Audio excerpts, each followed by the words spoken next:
여러분 반갑습니다. 청년 목사입니다. 얼마 전에 이제 나라적으로 낙태법 폐지에 대한 굉장히 이슈가 많았잖아요. 지금도 굉장히 많은데 낙태죄 폐지를 이제 헌법 불합치로 이제 판결이 났죠. 그러면서 실제적으로 사실 폐지가 된 거죠. 그러니까 1년 정도 유예 기간 남았지만 그 전에 이제 그것을 뒤집지 않으면은 실질적으로 낙태죄가 이제 폐지되는 그런 이제 상황이 오게 되는 것이죠. 제가 이제 그런 기사들과 여러 가지 이제 나라적인 상황을 보면서 굉장히 마음이 힘들었어요.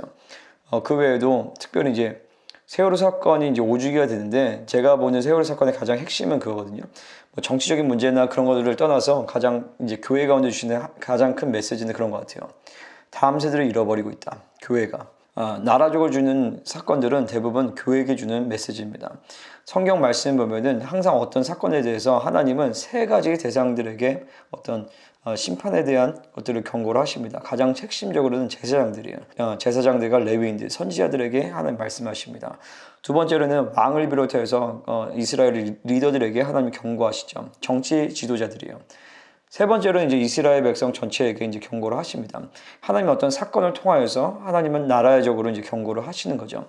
예를 들어서 이제 요엘서를 보면요, 메뚜기 떼가 이제 오는 것을 보고 그 사건을 통해서 바벨론을 통하여서 이스라엘 백성이 멸망할 것에 대해서 요엘 선지자가 예언을 합니다. 마찬가지로 어떤 사회적 사건을 통해서 우리는 특별히 하나님의 교회는 교회에게 주어지는 하나님의 말씀을 들을 필요가 있습니다. 그러니까 세월호 사건도 그때 당시에 저에게 주셨던 하나님의 메시지는 다음 세대를 잃어버리고 있다는 거예요. 다음 세대가 죽어오고 있다는 것입니다. 그 뒤에 뭐 구원파, 유병원이라든지 정치적인 거는 저는 다 그거는 일단 제끼고 중요한 거는 다음 세대가 죽어오고 있다는 것이죠. 근데 5년이 지나서 그 비슷한 시기에 동일한 사건이 일어나게 된 게 바로 낙태죄 폐지에 대한 사건인 것이죠.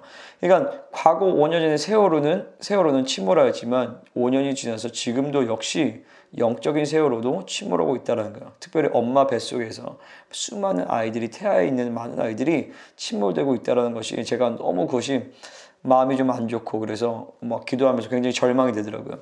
근데 그때 제가 기도하면서 하나님 주셨던 마음이 그런 겁니다. 뭐냐면은 이 나라를 나라를 망치는 원수의 가장 큰 전략이 무엇인지 아느냐라는 거예요. 그것은 바로 중보자들의 마음 가운데 절망이 심어진다는 것입니다. 여러분, 세상이 뭐라고 말하든지 간에 이 땅은, 이 나라는, 그리고 이 세계는 하나님의 사람들을 통하여서 이루어지게 돼 있어요. 얼마나 하나님의 사람들이 거룩을 유지하느냐에 따라서 그 거룩의 영향력들이 사회 가운데 깨치게 된다는 것이죠. 그래서 하나님의 초점은 교회에게 있습니다. 근데 교회 가운데서도 그 하나님의 영적인 판도를 바꿀 수 있는 것은 바로 중보자들이에요. 기도하는 사람들이라는 것이죠. 물론 밖에 나가서 싸우고 그리고 막 여러 가지 삶의 영역에서 하시는 분들 굉장히 귀합니다. 하지만 그럼에도 불구하고 하나님은 이 중보자들을 굉장히 귀하게 여기시는데 원수들이 중보자들의 마음 가운데 절망을 주는 순간 그 절망의 근거에서 기도가 올라간다는 거예요. 절망의 상황에서 절망으로 기도하면은 그 절망적인 상황이 이루어지게 될 수밖에 없다는 것이죠. 그래서 원수는 중보자들의 마음에 절망을 주고 하나님의 소망과 믿음을 사라지게 만든다는 것이에요. 제가 이런 것들을 깨달아지면서 아주 그냥 좀 놀랐습니다. 열심히 기도해봐자 이게 해결되는 것이 아니구나. 우리가 하나님 앞에서의 회개하면서 애통해하면서 굵은 베옷을 입고 죄를 뒤집어쓰고 그렇게 기도하는 것은 맞아요. 하지만은 하나님의 예언적인 모든 흐름은 다 궁극적인 회복과 궁극적인 어떤 하나님 주신 약속의 성취에 근거되어 있습니다. 그 눈물의 선지자 예레미야조차도 예레미야 31장에서는 새 언약에 대한 얘기를 하면서 궁극적인 회복에 대해서 예언을 한다는 것이에요.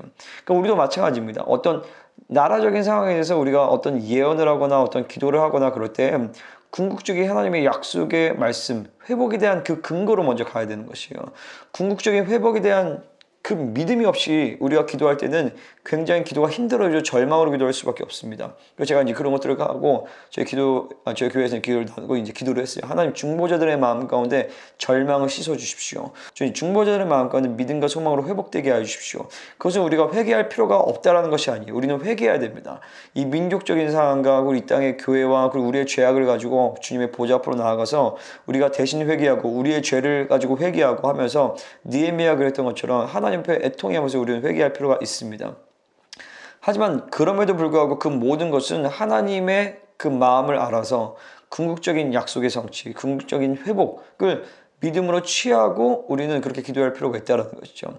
여러분, 제가 친한 어떤 동생이 그런 얘기를 했습니다. 우리나라가 회복될 것 같아요. 저는 회복될 줄 믿습니다.